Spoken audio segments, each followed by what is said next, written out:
I knew I was dying. It was this intense pressure from the inside out. Right when it got to be just like unbearable, I just popped out.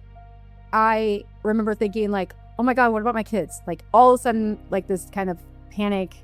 As soon as I thought that, like instantaneously, I was 210 miles away up north in Central California in our college classroom.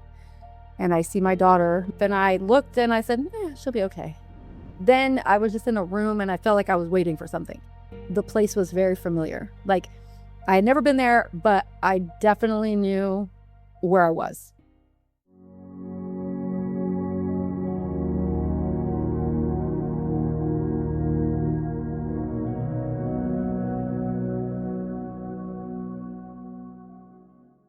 My name is Dr. Anna Stone, and prior to my death experience, because I actually clinically died in the hospital, I was pretty much a mess. I had come from a really bad home as a child. My father was in prison for murder, and I spent my entire childhood going to visit him in various prisons in California, going to appeals and court cases, all of those horrible things. My mom was mentally unwell, obviously, because of that situation. And we grew up really poor because we all lived with my dad's parents, my brother, my mom, and I in one bedroom for the first 8 years of my life. Going without as a kid, being bullied a lot because everyone knew my name and my dad, what he did. But I grew up with that being my normal. So I didn't quite understand how bad it actually was till I was older. But I guess coming from that kind of home and then, being kicked out at 12 from my mom kicked me out and never let me back in again. I went down a path that like you can imagine probably I got in with people that were not good for me and abusive, and there were substances and behaviors that obviously I would never want my own children to exhibit. But I made it, I did my thing. I went to school. I had a kid really young at 17. But at that time, I'd already graduated my first degree in college, high school, already done, had my own apartment. I was doing the best I could at that time. But over the years, things started to kind of deteriorate. I moved to Los Angeles for a job. I was a research scientist. I experienced like a really serious custody case situation when I moved to LA. And that didn't end well for me. And I got hooked on substances, opiates to be exact, so pain medication. And I was addicted to that for like 10 years. And in June of 2011, I went to check myself into a detox, and I detoxed from those drugs. And I really thought that was going to be the end of my problems. Like I really did. I thought that was going to be it. And I was sober for about a year, and then I started drinking alcohol. And that year was the worst year ever of my life. Lots of bad things happened. And one of those things was that I got pregnant. I didn't know, I was 36. I didn't know that I was pregnant until I died. Because I was having bleeding issues. And it was like nonstop for like a long time. And I went to the doctor and they told me nothing was wrong. I was under stress. The typical female answer, we always get. But no, I was pregnant. It was an ectopic pregnancy. And what happened is it ruptured. And so I was actually bleeding to death that entire month. And I didn't know it, despite going to try to get help for it.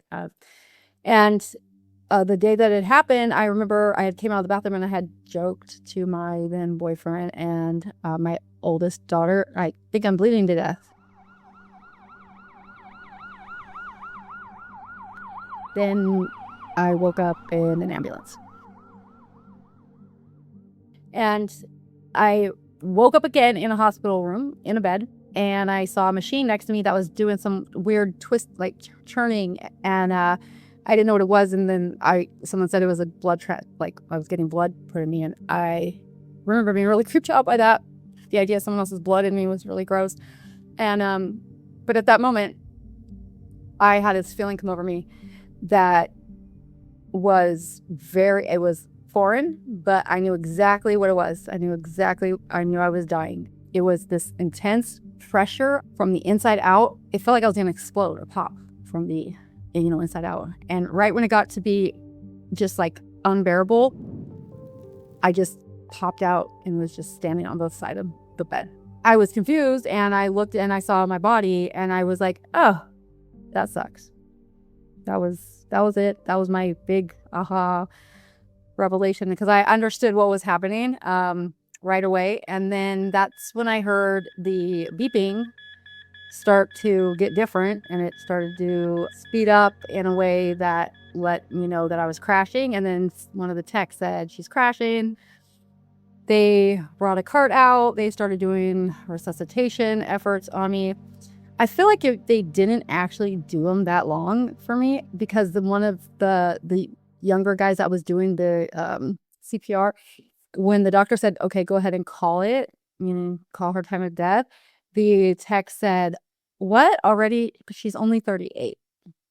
And the doctor said, yeah, what do you expect? She's a former junkie. Or what? She's a former junkie. What do you expect? And I remember being there and thinking, was that a necessary comment? Like, was that necessary? But now normal me, I would have been irate about that. I would have been insulted, humiliated, shamed, but this version of me, I was not. I was just like, I just called out the facts. Like, was that necessary? And I started floating up to the ceiling, and then I'm out and in this up, and then there's like another place right there. Like, there's the hospital, and then there's this room. It's like white. You can't really see the edges of it. Like, I don't know how, like, I couldn't see where the floor and the walls met, right? But it was lit from this light that was like really different. And no, it wasn't the light above me, like a surgical light. That's totally a different vibe. That's like an LED. This was different. And I remember thinking, like, oh my God, what about my kids? Like, all of a sudden, like, this kind of panic kind of set in, like, what about my kids? And as soon as I thought that, like, instantaneously, I was 210 miles away up north in Central California in our college classroom. And I see my daughter, my oldest daughter, sitting there taking a test. I see her looking at the clock, looking back down at her paper, like stressing out, tapping her pencil. Saw what she was wearing, all that stuff. And I looked and I said, she'll be okay. And just, what about Lucy, my little one? Instantaneously back at the hospital in the waiting room area, watching her, there on the floor playing with this like little table that had Legos on it. And I said the same thing, like, she'll be fine. Like, totally blasé about the fact that I just orphaned my two children. Then I was just in a room and I felt like I was waiting for something. The place was very familiar. Like, I had never been there, but I definitely knew where I was. And then I suddenly noticed that there's someone walking towards me or coming towards me, and it's a woman. As soon as she gets close enough, I see that it's literally me. She looked at me and she said like one single word, and it was the word nope. And then I knew immediately that I was going to go back into my body. But like, while this is happening, that's all that happened, like as in actions that happened, I guess you could say. But other things occurred during that time. It's really hard to put it in a linear manner, because it was obvious time is not real, like how we experience it here. It was obvious to me that time was like a circle, like some kind. It was, everything was all at once, like everything was happening now. There was also other people around me everywhere, but I couldn't see them. At some point, I realized I could see it 360 degrees, but my body wasn't there. And I could literally have expanded out as large as I wanted, or contracted to nothing almost, right? Like, it was like you could just expand or contract, like you're fluid, right? And I could feel the other souls, I guess, around me, right? Like also, but I couldn't see them, but I could feel them. And when the woman spoke to me, she didn't say it with her mouth. She said it in my mind. And I remember, and one of the things that I looked when I was originally popped out and looked at my body on the table, on the bed, and thought to myself, like, I could have got a few more years out of that. And I was looking at this physical body as a costume, like literally, like I looked at it like a piece of clothing, like, oh, that one's pretty dirty. It probably should have got, put away a while ago, or I guess I could have worn it a little bit longer. But I remember thinking how small I was, like my body, how small my body was for me. Right. And so when I heard I was going back, I was like, how am I going to fit back in that?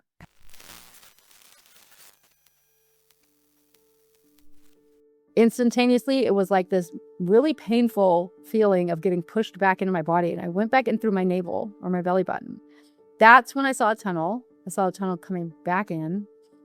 And I jumped up I just shot up off the bed, to breathe, because I literally had not been breathing for 6 minutes. So I had to get air in my lungs. The first thing out of my mouth when I could breathe was I looked at that doctor and I said, "Did you call me a junkie?"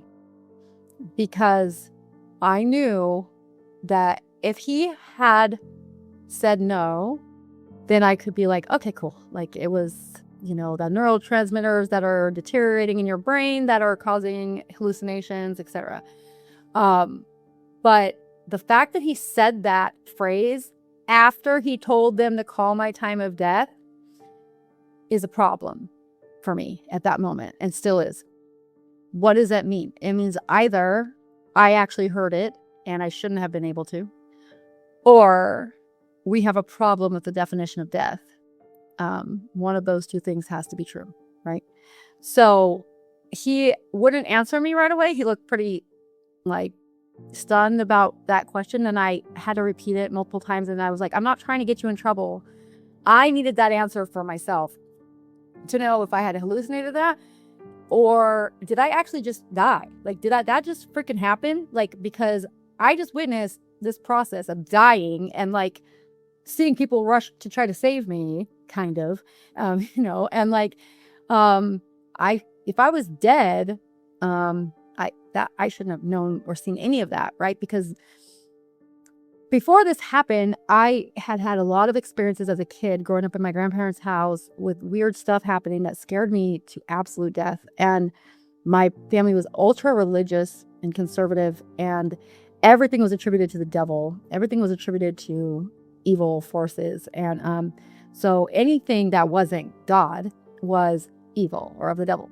So every time there was some weird stuff happening in the house, my whole family would be talking about how it's demons. And so, it was scary for me. And so I kept experiencing that my whole life, my entire life up until this point, and I hated it and it scared me. And so I went into science as a way to kind of mitigate that, and for a framework that would provide me with answers that said, nope, that's not possible, right? Those things aren't real. It's not possible. And I gladly lived behind that curtain of denial for 38 years, right? Just like I just did. I was like, nope, science says no. Okay. Despite the fact that I'm very full aware of all the time science has been wrong in the past about things not existing, and having to go and recant later and, have some humble pie, right? But I chose that. This experience ruined all that for me, all of it. But they sent me home that same day, maybe a couple hours later, and no one talked to me about what happened. There was no counseling offer. There was no follow-up with the doctor. No one acknowledged, they acknowledged that it happened, but no one, helped me, give me any advice on how to proceed, right? But the thing is I came home, and I was married at the time in a really bad marriage. And I went to go drink because I was drinking all the time, and I couldn't do it. I could not drink. It made me sick. I to even smell it. I couldn't drink. And that ended my alcoholism right then and there. I, to this day, don't drink. It just happened like that. It was instant. I think maybe because of the blood transfusion, possibly, but I don't know why. But that's my best educated guess. But the experience made me realize a lot of things. Like, number one, I was very selfish prior to this. Like, I had been living in this like victimhood mentality of my mom kicked me out when I'm 12. I've been on the streets. I've had a hard life and bad things always happen to me. Anyone that was friends with me knew that everything was always about Anna. Like, it was always about my problems. Like, I was not there for my friends because I had so much drama in my own, you know what I mean? Like, I was a selfish, self-centered person. I wasn't the best mom, obviously, because I had turned to drugs to kind of cope with my depression over having lost, like when I moved to LA, my daughter's father said he didn't want me to go. And so I had already moved here. Like, he wasn't in her life, right, at prior. And so it was just her and I. And when I moved, he pulled I want my kid now. And then so they told me that if I didn't return her to Fresno, that I would be kidnapping her. And so I had to go through a 5-year court case to try to get her back, even though she'd only been with me her whole life. And so I was depressed, right? Like, and it took way longer than it should have. It took 5 years, and he died 3 days after the case was closed, and I won. So it was just one of those things where it was like, why did this happen, right? You know, and I was just like, it was constant negative stuff in my life. And that experience like let me see that I was bringing all that into my life. Like my state of mind was attracting like all of the negative stuff. Like it's like confirmation bias, you know, like, oh, I see it. I think I'm in a bad state, so bad things are happening. It's like, it's pretty much like the law of attraction, if you want to use new age silly terms, but like, it's like that. And I also saw how selfish I'd been and how I impacted other people, how they felt after interacting with me. I was in my own drama, how being short with other people or rude or whatever, it wasn't about what I did in my life. It was about how other people left my presence and how they carried that on and how it impacted everybody else. And it was a bit overwhelming, right? Like, it was a bit like, oh, Jesus, this is far more complicated than I had anticipated. And so that was sitting with me. And then the fact that I didn't seem to care about my daughters being orphaned. So I had to like go through all that and figure it out and like what that was about.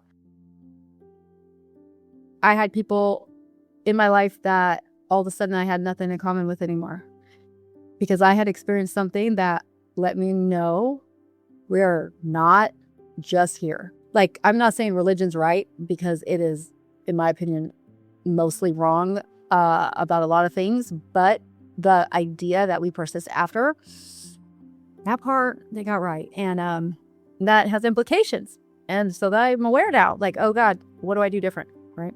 And I came back with this like fire to start teaching. And like, that's something that my uncle, my like pseudo dad, my Uncle Terry, he had always said I would be a good teacher. And I was like, well, you're crazy. Like, I hate people. I hate school. Like, I would never do that. But for some reason I came back and I had to be a teacher. And I got a job, like I started teaching. And now I'm a doctor. I'm, now I have my PhD.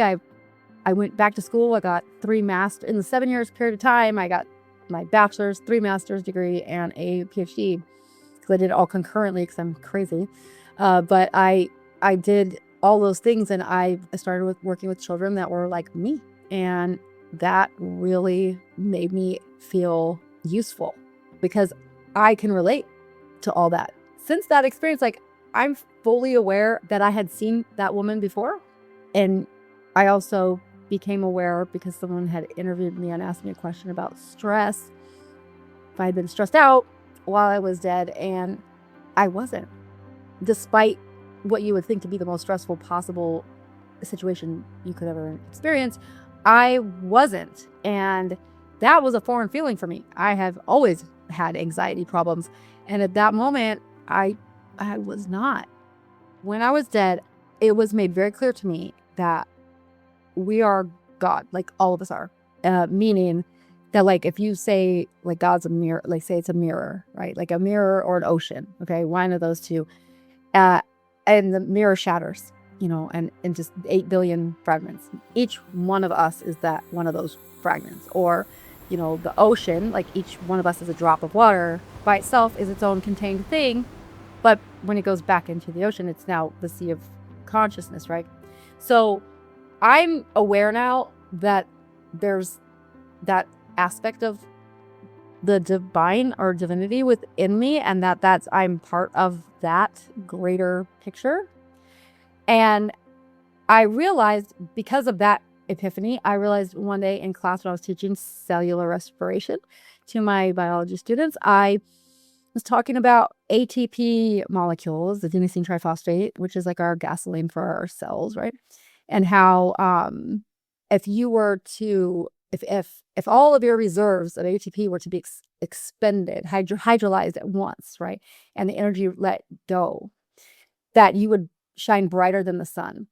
And at that moment, at the whiteboard, as I said those words out loud, I was like, oh my God, that's what that feeling was that I had, that I was going to pop. It was all of my cells releasing that last push of like energy to try to keep me alive. That's because we don't feel our cell processes. We're lucky like that. Otherwise, we'd be in pain all day long. At that moment, I was feeling all of the things going on at the molecular level in my body, cellular, and I've had like moments like that ever since. Like occasionally something else just pops and I'm just like, oh, that's what that was about, In my conscious, I went to school, I did my master's in curriculum design, but then I wanted to do one for myself. And so I found a program for consciousness studies, and I got introduced to some Kabbalah texts from one of my, he was a rabbi, my professor, and he was talking about some of the Kabbalistic beliefs, and unbelievably, there's a story in there of Adam Kadmon, who can expand or contract and large enough to wrap his arms around the planet. And I'm like, what? Like, what do you mean? And then the divine sparks. And I also was introduced to some texts from Tibetan monks where they talk about how the soul enters through the navel. And I was just like, what are you like? So I started to find all of these, validating other accounts of the things that I experienced. Because in my opinion, a near-death experience is basically like people, they die and they see Jesus, and then and they see the people they love. I did not have that happen. So, and I'm glad, because I would have freaked me out. I would not want that. So for me, I was like, okay, is it just because I don't believe in that? Is that why I didn't see it? But then I come across these ancient texts that have the same accounts in them that I've never seen before in my life. And it's just like, wow. So that was highly validating for me. And ever since then, my anxiety, I don't have anxiety problems anymore either. I don't take any medications anymore for that stuff. Like it literally changed my entire life. And my little one, who is 11, has had she was 2 when this happened. She's had a whole different mom because of it. Like, my oldest daughter is like always, she's almost 30. She's 29. And every time she comes visit, she's like, I can't believe how different you are. Like, it's still to this day, I have a problem with that. Like, where people who knew me from before have a hard time reconciling that I'm how I am now compared to how I was before. And that kind of sucks. But at the same time, I kind of don't care, because it's just like, I'm not trying to live in the past, I'm trying to go forward and keep right by everyone else, because I recognize that like my demeanor, my disposition isn't just about me, it's impacting other people around me. And I need to make sure that I do what I can to keep it positive and not negative, and live a life that's not filled with chaos and drama. And hopefully by doing that, other people around me do the same, and then it kind of snowballs out, right? But the message I got undeniably clear was like, the key to all this life stuff is to just be nice to each other. Like, I know that sounds so silly and cliche, but think about it. We can't do it. It's impossible. No one will do it. Everybody's different. but we're not. None of us are different. We're all the same exact thing. It just have filters of color, ethnicity, culture, orientations, whatever it is, to make us different. Because that's the trick. I think it's the trick of like, it's the test we're supposed to pass, of just being kind and nice, regardless of whether or not you agree with somebody's thoughts, feelings, whatever, to recognize the humanity and the sameness rather than the difference in people. But, easier said than done.